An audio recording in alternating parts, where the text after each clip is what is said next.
တိုင်းထားတဲ့ဂျာစီအကုန်ထုတ်ဝတ်တယ်ပေါ့နော် တနေ့တစ်မျိုး ဒီတစ်မျိုးကျွေရမယ့်အချိန်ကိုရောက်ပြီပေါ့နော် အခုလေးရောက်တာထိုင်နေတော့ရှိသေးရဲ့အာဆင်နယ်အင်ဂျီလေးတွေးလိုက်လို့ကိုကြီးမေးလို့ရတာဆိုရတယ်နော်ဒီချိန်မှာအာကြီးတွေတော့ပြောစရာပဲနော် ပြောစရာပေါ့ဗျာ အာဆင်နယ်ဘယ်ကလေးအာပီယာ ကျွန်တော်နှစ်တန်းလောက်ပေါ့ ဟာကိုကအသက်ဘယ်လောက်နော် 28ရွှေဖလားရပြီးတော့ပေါ့နော်အဲ့ဒီမှာအာဆင်နယ်ဖန်ဖြစ်သွားတယ်ပေါ့နော်လို့ အဲ့ကလေးကမရတော့လား အဲ့ဒီကမရတော့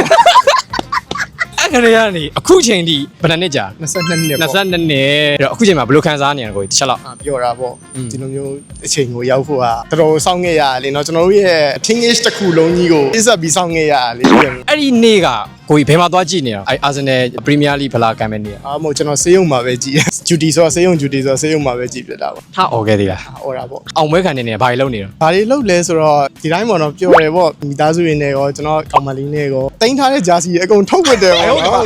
တနေ့တစ်မျိုး ဒီတစ်မျိုးပေါ့ လုံးဝမချွတ်တော့ဘူးနော် အမချွတ်တော့ အနံလေးနံလိုက်အောင် အမပေါ့ဒါတော့ဒီခဏပါဝယ် ခဏမှဝတ်တာစတာကိုကြီးအာဆင်နယ်ပရိသတ်တယောက်ဆိုတော့ပေါ့နော်ပလီယာ10ယောက်လောက်နာမည်တွေပြောပြလို့ရ ရတာပေါ့ Rhea Timber Gabriel Saliba Calafiori Rice Subremandi Odegaard Axie Yogeresh Saka အဲ17ယောက်တွေဖြစ်ကုန်ပြီအဲ့တော့ကျွန်တော်တို့လာမဲ့30ရက်နေ့မှာချန်ပီယံလိ ဟုတ်တယ် โอเคအဲ့အတွက်ကောဘယ်လိုနေနေလဲ ရင်ခုန်တာပေါ့ဘာလို့ဆိုတော့ကျွန်တော်စအားပြီးပြီးတော့တစ်ခါတက်သွားသေးတယ်လी final ဘာစီလိုနာနဲ့မှရှုံးသွားတယ်ပေါ့နော်အဲ့ဒါပြီးနောက်ပိုင်းဒါကတော့ second time ပြန်တက်တာဆိုတော့တော်တော်ရင်ခုန်တယ်ပေါ့ရမယ်လို့လည်းထင်ပါတယ် အဲ့30ရက်နေ့မှာသာရသွားရင်လုံးဝ record ကပြောစရာကြီးနော် ပြောစရာ ကိုနဲ့အတူအားပေးနေတဲ့အာဆင်နယ်ပရိသတ်တွေကဘာပြောချင်လဲ တီးခံခဲ့ရတဲ့အချိန်လေးလဲကြော်ခဲ့ပြီပေါ့နော် စီတူလေစီတူလေပြောခံရတဲ့အချိန်လေး ဟုတ်တော့ ဟုတ်တော့ဘူး အခုကတော့ကြွေရမယ့်အချိန်ကိုရောက်ပြီပေါ့နော်ကျွန်တော်တို့